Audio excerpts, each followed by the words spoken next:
Hello there beautiful people and welcome to The Simple Life. My name is El and for today's episode I got myself some brand new toys.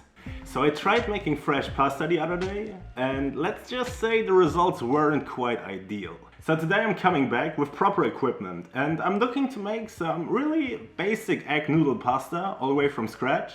And with our fresh pasta I want to take a look at a very classic, quintessential Italian dish.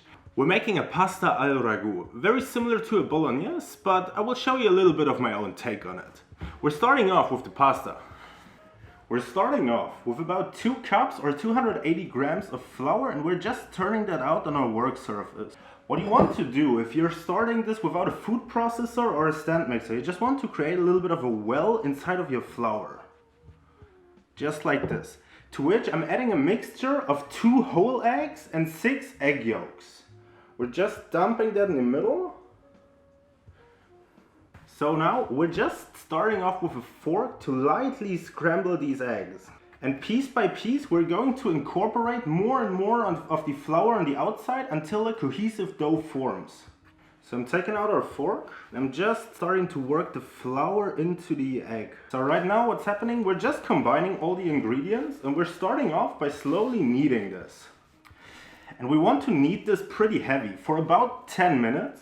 We want all of the flour incorporated and we want a little bit of gluten to start developing here. So now that our dough is combined and it's very rough looking, I'm going to turn this into a stand mixer.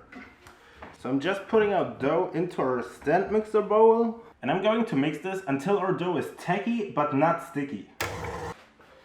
So once our dough is well combined, we're going in with about 2 tablespoons worth of salt and about 2 tablespoons worth of extra virgin olive oil. So once we're done kneading, we can see my pasta dough is still a little sticky, right? I'm just spreading out a little bit of bench flour and I continue kneading and slowly but carefully incorporating a little more flour until we have the desired texture we're looking for. So what happens when kneading is the protein turns into little string and these little strings make it flexible later on. So that has several benefits. For once, your pasta is getting a little more snappy. If there was no gluten in this pasta, it would just bloat up in the water and there would be no chew and it would just fall apart like it was nothing. So kneading for any kind of dough is very important. So next up, we're covering the ragù part of pasta al ragù. What I have right here is 3 pieces of pork shoulder. Instead of using ground beef, I'm using a whole cut because I'm going for a low and slow roast. That way the meat breaks down and gets a lot more tender and delicious than any ground beef ever could. For now, we're just generously salting each of them. We're just setting them aside, letting some of the moisture draw out and have them salted all the way throughout. In the meantime, we're tackling our veggies, for which we're using carrots, celery and a whole onion. I have a feeling you don't want to see me cut all of this up. So let's work some television magic. As we can see right here, I have a standard deck of cards. Right? Just have a look all throughout. What I want you to do, we're taking this by half, putting the other half on top, and again, like this, like this. I want you to remember this card. Right? You got the card? Write it down, remember it. I definitely didn't see it in the reflection of the camera, okay? What I'm going to do right now, we're mixing all of this up, right? Okay, and I'm picking a top card. I'm not showing you the card. And what we're doing right now. And now, the magic. Is this your card? No? Okay. Is this your card? Okay. Is that your card? See? I told you. Magic of television. Amazing, right? So right now I'm just heating up a large pot or a Dutch oven. We want to brown and give these a little bit of a crust. We're looking to brown our pork and develop a little bit of a crust and a lot of fond on the bottom of the pot. So I'm just patting our meat dry. We want as little surface moisture as possible. Because the more moisture on the outside, the more energy we are wasting evaporating the water instead of developing a nice brown crust. And we're not looking to cook the meat right now. I'm just adding a little bit of olive oil. And I'm starting by laying my meat inside. I'm doing 2 pieces at a time, not to overcrowd our pan.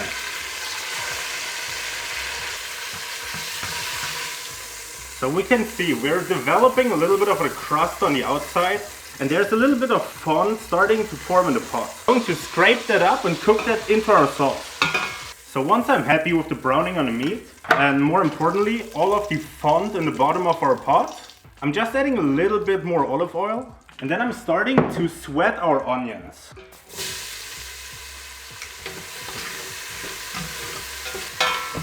What we're looking for is to scrape up all of the fond on the bottom right here. And you will see the onions impart a lot of that flavor. I'm continuing with the carrot. So now we have all of our aromatics. We're scraping up more of the fond, right? We're just cooking until everything is lightly softened. All of this fond that was previously here, that is now flavor imparted into our aromatics. We're adding a good amount of salt into this. We're also seasoning with pepper. And this is a large dish, it can take a lot of seasoning. And for Italian dishes, I'm a huge fan of adding fennel seeds. So I'm just lightly sprinkling them all throughout. They give the entire dish a little more of an earthy, intense and herbal flavor.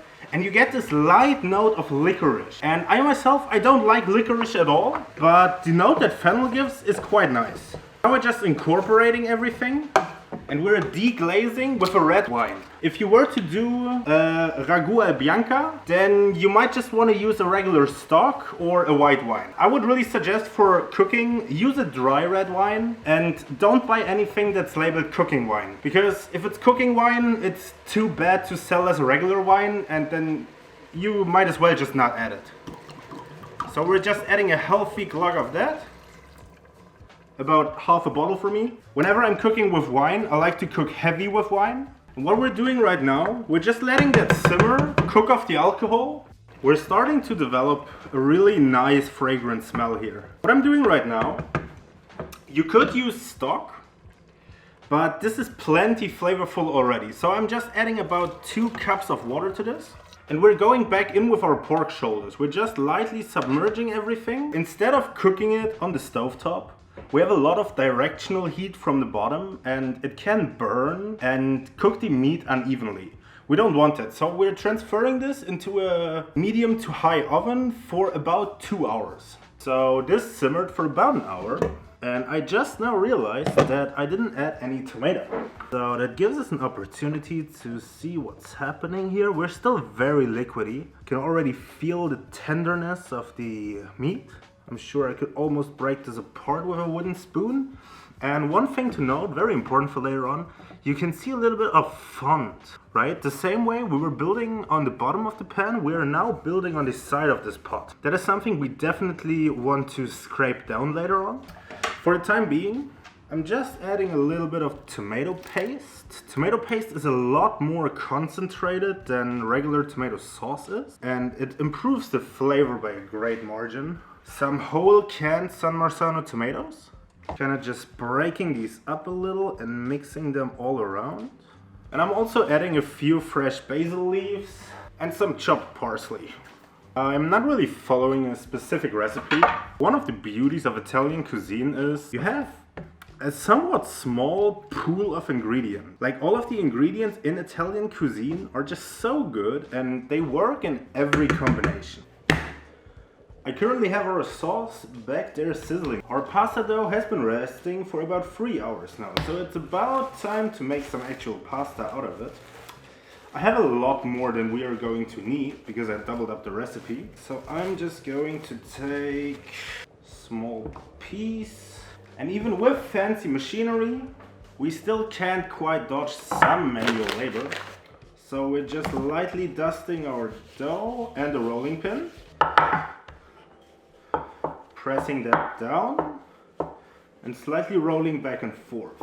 Before running our pasta through the pasta machine, we need to do a step that is called laminating. We're basically just rolling this out into a very long sheet. And what we're doing at least once is we're folding it in thirds back on top of itself and we start rolling it out again. What you will see, the dough becomes very soft and workable, and whenever I'm rolling it, right, we're developing a lot of gluten right now. You can see I'm rolling it and it springs right back. So I'm pretty happy with where we are with the pasta sheet right now, so it's about time to bring out the roller. So we're starting with the thick rolling pin, and this one has sizes from 1 to 8. And we're looking to work our way down through the different settings one piece at a time.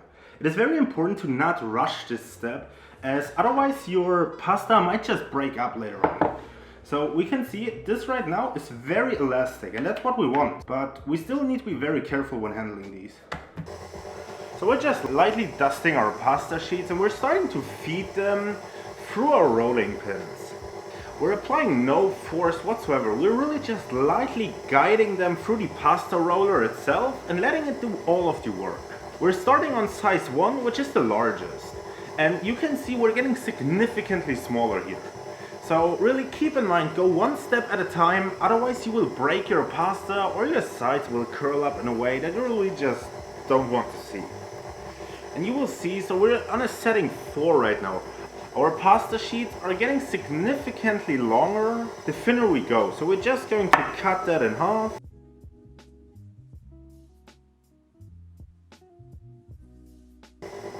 If we see any kind of stickage happening, we're just lightly dusting both the pasta roller as well as our pasta sheets. Really just sprinkle it all over. We're getting a little thinner in the settings and just really easy, one piece at a time. We're getting really thin here.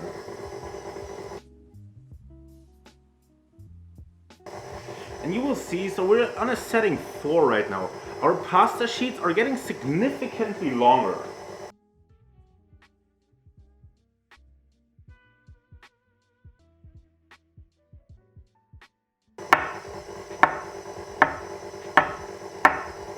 We're getting significantly longer here.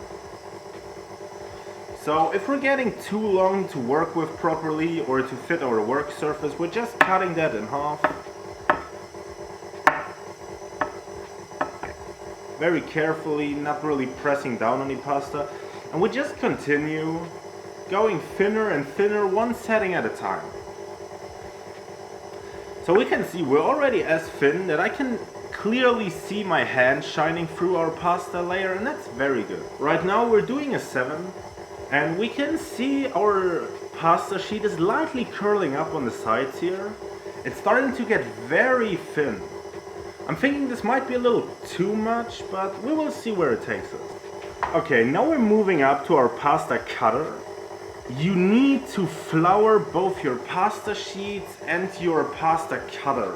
Otherwise, everything will just clog up and you will have very sticky pasta, everything will stick together, and as soon as you're feeding it through, it will clump up. So once again, very carefully, I'm just guiding the end of the pasta sheet through the roller. No pressure whatsoever, and we can see these really nice pasta hair coming out of here. So this is our number 7 sheet, the thinnest one. I think that's a pretty good size to work with. So we're slowly starting to get to the finish line. We're just finishing our sauce. Here we have all of the cooked down pork shoulder, and you can already see this is very tender. We're just sort of pulling this apart so it incorporates better into the sauce. This is kind of like pulled pork at this stage, just a more rustic Italian version. You can see we used to be all the way up here, and all of that has reduced, so we're just scraping up the last bit of flavor that is hanging around the side of the pot. You will see the top is still a little liquidy, but you can see the bottom is like really thick. So what I want to do now is just with a potato masher, mash up the last bits of like whole tomato or any larger pieces of celery, carrot and stuff. Finally, we're just incorporating all of the meat back in there. This is really just going to soak up all of the liquidy parts that are left in here. So finally, yeah, we have our pasta. Let's just take a look at these. Right, you can see very thin, and they have a lot of gluten. You see how they kind of just stretch? Very snappy. They have a nice bite to them. Just plate these up, something like this. Like a nice nest of pasta. Dollop of our sauce all over. Finished with a few leaves of basil, black pepper on top. Finally, we're just shaving a little bit of fresh Parmesan on top. Well, and finally it's time to dig in. Let's see what I like. Wow, very delicious. It's bright, earthy. You have this really pleasant vegetable note from all of the aromatics. It's really fruity. You have a little bit of a, like this zesty, bright vibe from the tomatoes. A little bit of the nuttiness from the Parmesan in the end. Very, very delicious. There's just something so beautiful about Italian cuisine, where everything is such high quality and such a delicious and intense flavor in each ingredient. When you cook down the carrots and celery, it gives this sauce this really nice, thick body, although it doesn't look like it.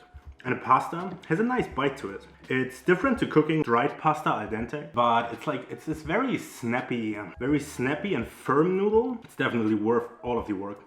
It's also very well textured. You almost can't tell the differences between having the ragu part and just like the cooked down celery and carrots.